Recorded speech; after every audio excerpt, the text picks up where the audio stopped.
clear tu te chibai le vek ule na chin tai lama khan kem te chu karon da zuai ya short video wa khan hilai Theiriat kawng hnuai tiwai filling station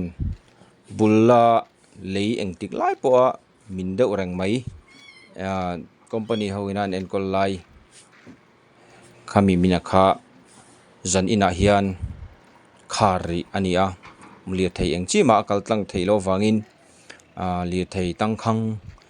lung lei lam tanga kalte tin aizol lam atanga ron phei zobok lam atanga ron kalti te an tang khang na se me khongai thla khop maya chu zan ina hian hei chhuma jing bok nen thalak lei thei ani lova tlai lama khan amin phui le veka chuan zan ina lir thei tang khang enga mozat omin naktuk jing dar sari porvel atanga khoi tran tur chawani mela khongai thla khop maya lir thei tang khang te then khat nu nau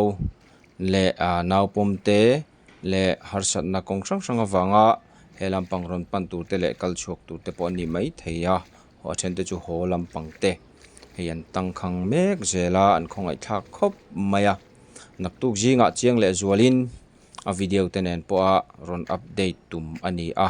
zan ina chuan helai kong kha khari ani ti kha palai hne na tanga an hriat chian thei dan ani a an da zuai ni a channel te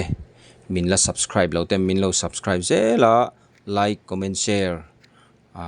te mino pek sak zel turin kangen tak meu chu ani e